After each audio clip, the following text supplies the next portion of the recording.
नमस्कार, मैं हूं देवेंद्र। आप देख रहे हैं पंजाब केसरी टीवी चंडीगढ़। 3 कृषि कानूनों को लेकर लगातार करीब 50 दिन होने को आए हैं। दिल्ली की दहलीज पर किसान लगातार डटे हुए हैं। सुप्रीम कोर्ट ने अपनी बात कह दी है, कमेटी बना दी है, लेकिन फिर भी किसानों का वहां पर टिके रहना लगातार जारी है। राजनीतिक मुलाकातें हो रही हैं। केंद्रीय गृह मंत्री अमित शाह से हरियाणा के टॉप दल जजपा और भाजपा के प्रदेश अध्यक्ष, मुख्यमंत्री, उप मुख्यमंत्री, कंवरपाल गुर्जर, शिक्षा मंत्री मिलते हैं। तमाम राजनीतिक घटनाएं जो हैं वो लगातार हो रही हैं। तमाम मुद्दों पर बात करेंगे। मेरे साथ हैं चिरंजीव राव, कांग्रेस के विधायक हैं रेवाड़ी से। आइए उनसे बात करते हैं। राव साहब, फिलहाल का जो घटनाक्रम चल रहा है राजनीतिक, आप इसको किस तरीके से देखते हैं? मुलाकातें, प्रेशर, अटकलें की सरकार गिर जाएगी, कैसे देखते हैं?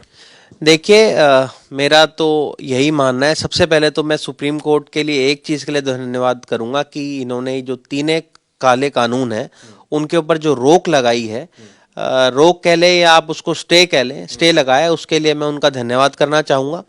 और उसके साथ साथ जितने भी हमारे किसान भाई हैं वो पिछले 50 दिन से आज धरने के ऊपर बैठे हुए हैं। बड़ी शर्म की बात है केंद्र सरकार के लिए भी और राज्य सरकार के लिए भी कि हमारे अन्नदाता को अपने ही हकों के लिए आज इतनी ठंड के अंदर सड़कों पे बैठना पड़ रहा है अपने हकों के लिए। तो मुझे लगता है कहीं ना कहीं केंद्र सरकार को उनकी सुध लेनी चाहिए, राज्य सरकार को।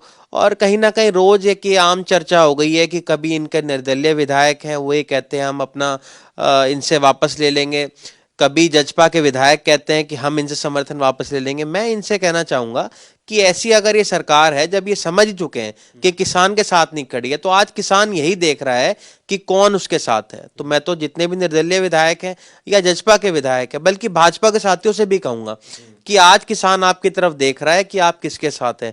अगर आप किसान के साथ भी अगर आप नहीं हैं तो मुझे लगता है इससे ज्यादा बुरी बात हम सबके लिए नहीं हो सकती है। तमाम इतना लंबे दिनों से वहां पर सामान की सप्लाई भी हो रही है। किसान जो हैं वो कह रहे हैं कि हमें दिक्कतें तो हैं, लेकिन हम फिर भी उठने वाले नहीं हैं। 26 जनवरी को लेकर भी किसान तैयारियां कर रहे हैं। आप किस तरीके से देखते हैं? सुप्रीम कोर्ट की बात आ गई, फिर भी किसान वहां पर डटे हुए हैं। देखिए, आज हमारा जो किसान है वो बहुत समझदार है। वो जानता है कि केंद्र सरकार की एक ये चाल भी हो सकती है कि जो उन्होंने एक कमेटी बनाई है वो सारे ऐसे लोग उन्होंने उसके अंदर बनाए हैं जिन्होंने पहले ही ये कहा है कि कृषि कानून अच्छे हैं।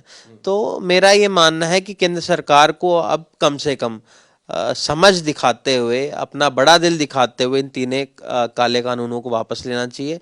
क्योंकि आज जब देश का किसान चाहता ही नहीं है, वो बहुत समझदार है, वो ये जानता है कि भाई इन 3 कानून से बिहार में ये हुआ था आज से 14 साल पहले। आज वहां पर बंधुआ मजदूर बनने के लिए वो मजबूर हो गए हैं वहां के किसान। तो क्या हम चाहते हैं कि हरियाणा और पंजाब के किसान के साथ भी वही हालत हो जाए? और लोग ये कहते हैं सिर्फ ये पंजाब और हरियाणा का ही एजिटेशन है, पर कहीं ना कहीं आप देखिए आज मध्य प्रदेश के अंदर बहुत बड़ा एजिटेशन हुआ है, बिहार के अंदर पिछले दिनों में हुआ था, राजस्थान में ये हो रहा है, तो देश भर के अंदर ये हो रहा है। और अगर ये सरकार 26 तारीख तक नहीं जागी तो किसानों ने तो फैसला कर लिया है कि वो दिल्ली के ऊपर कूच करेंगे, दिल्ली के अंदर दाखिल होंगे और उसकी वजह से कोई अप्रिय घटना ना हो, उससे पहले मुझे लगता है नरेंद्र मोदी जी को एक बड़ा दिल दिखाते हुए किसानों की बातों को मानना चाहिए, इन 3 कानूनों को वापस लेना चाहिए। क्योंकि अगर किसान के लिए आप कोई चीज करना चाह रहे हो, किसान स्वयं कह रहा है कि मेरे को ये चीजें नहीं चाहिए, आप आय दुगनी करने की बात करते हैं। पर आप देखिए पेट्रोल के दाम बढ़े हैं, पिछले डीजल के दाम बढ़े हैं पिछले दिनों के अंदर, आपके ट्रांसपोर्टेशन कॉस्ट बढ़ गई है, हर चीज बढ़ी है। तो आप किस तरह से उसकी आय दुगनी करेंगे और उसके ऊपर इनके ऊपर एक अतिरिक्त बोझ और डाल रहे हैं। तो मुझे लगता है आपको इसके ऊपर पुनर्विचार करते हुए इससे वापसी करनी चाहिए। आपने जजपा विधायकों से और निर्दलीय से, भाजपा विधायकों से अपील की है। आपको लगता है किसी तरीके का उन विधायकों पर दबाव है? क्योंकि जगह जगह जो है मुख्यमंत्री तक के कार्यक्रम का विरोध हुआ, कार्यक्रम होने ही नहीं दिया, जगह जगह मंत्रियों के कार्यक्रम के विरोध हो रहे हैं। तो किस तरीके से देखते हैं आप? कितना दबाव मानते हैं? देखिए, अगर आज भी अगर ये दबाव में नहीं है तो बहुत ही अजीब बात होगी। क्योंकि आज देश का जो किसान है वो इन सब की तरफ देख रहा है। आज जो निर्दलीय विधायक है, मैं आपसे खुद कह रहा हूं, समय समय पर कहते हैं कि हम समर्थन वापस ले लेंगे। 1-2 विधायकों ने समर्थन वापस लिया है, पर मैं आप उनसे यही कहूंगा कि आज तो उन सबको एक होने की जरूरत है। और अभी पिछले दिनों में मैं देख रहा था कि भाई अभय चौटाला जी ये कह रहे हैं कि भाई 26 तारीख तक अगर ये कानून वापस नहीं हुए, तो मैं इस्तीफा दे दूंगा, तो मैं उनसे भी अनुरोध करूंगा कि उनको अपना इस्तीफा नहीं देना चाहिए। हमारी कांग्रेस पार्टी और उन हम सबको मिलके, जो विपक्ष के लोग हैं, सब मिलके एक अविश्वास प्रस्ताव सरकार के खिलाफ लेके आते हैं। इस सरकार को गिराने का हम लोग काम करेंगे। इसके लिए बहुत जरूरी है कि हम सब के लिए एक एक मत का बहुत मायने रहेंगे। तो मैं तो उनसे भी यही कहूंगा, और जो भी लोग आज सरकार के खिलाफ है, चाहे हम निर्दलीय जो उनके साथ नहीं है, सबको एक होकर इस सरकार के खिलाफ हमें एक होना पड़ेगा। और जब तक कि सरकार यहां से गिरेगी नहीं, तब तक किसान का भला नहीं हो सकता, मजदूर का भला नहीं हो सकता, गरीब का नहीं हो सकता, पिछड़ों का, किसी का भी भला नहीं हो सकता है। अविश्वास प्रस्ताव लाने की आपने बात कही, राज्यपाल से 2 बार नेता प्रतिपक्ष वक्त मांग चुके हैं। हालांकि बीमारी की उन्होंने जो है बात कही है, वो वक्त नहीं मिला है। आगे क्या करने वाली है कांग्रेस? देखिए, 15 तारीख को हमारे जो प्रदेश प्रभारी हैं, हमारे विपक्ष के नेता भूपेंद्र सिंह हुड्डा जी और हमारी प्रदेश अध्यक्षा शैलजा जी ने फैसला किया है कि 15 तारीख को हम लोग इनका घेराव करेंगे। जितने भी हमारे विधायक हैं, पूर्व विधायक, सांसद जो हैं हमारे, हम सब मिलकर राज्यपाल के सामने ये बात रखेंगे भी उनको एक सत्र बुलाना चाहिए। क्योंकि आज क्या है, एक बहुत जरूरी ये चीज हो गई है। क्योंकि आज जो पूरा प्रदेश का किसान ही नहीं, प्रदेश के जो लोग हैं वो भी इस चीज की तरफ देख रहे हैं कि आए दिन आप देखिए लोगों के ऊपर अत्याचार हो रहे हैं। कहीं व्यापारियों के ऊपर चोरी हो रही है, डकैती हो रही है। रेवाड़ी के अंदर मैं देख रहा हूँ पिछले 3 दिनों के अंदर रोज डकैतियां हो रही हैं। कभी आपके किसानों पे अत्याचार हो रहा है। तो इन सब चीजों को देखते हुए बहुत जरूरी है कि भी हम एक सत्र लेके आए ताकि हम अपनी बात रख सके। पिछली बार भी जो इन्होंने सत्र बुलाया था वो एक दिन ही चलाया।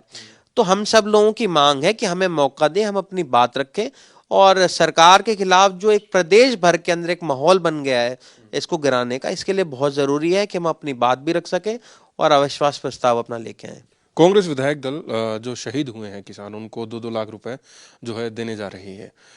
अच्छा कदम है। सरकार से किस तरीके की मांग आपकी है, क्या उम्मीदें हैं?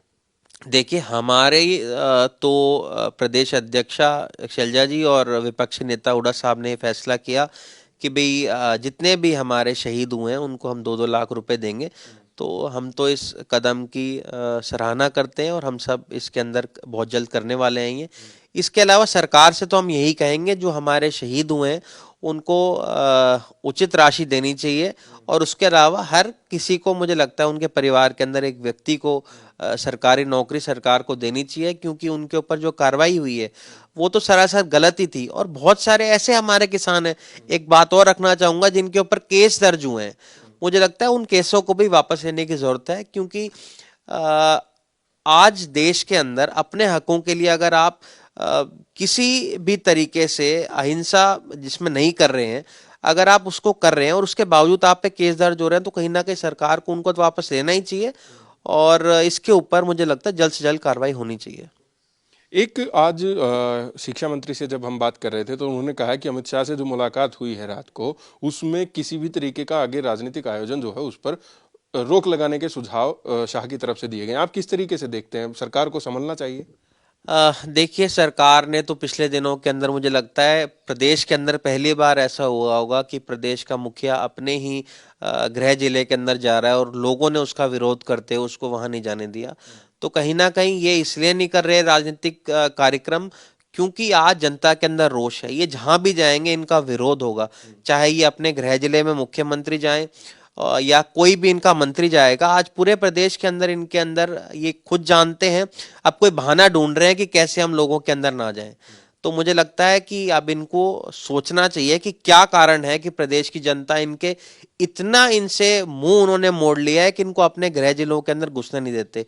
बहुत सारे गांव ऐसे हैं जहां इनके बोर्ड लग गए हैं कि भाजपा और जजपा के जो विधायक हैं या नेता हैं वो उन गांव के अंदर नहीं जा सकते हैं। बहुत जगह इनका हुक्का पानी बंद हो गया है। तो अभी भी अगर ये नहीं समझ रहे हैं कि कितना विरोध लोगों में है, कहीं ना कहीं ये इस सोच में है कि 4 साल बाद जनता भूल जाएगी, पहले भी कुछ और मुद्दे आ जाएंगे। पर मुझे लगता है ये प्रदेश की जनता बहुत समझदार है।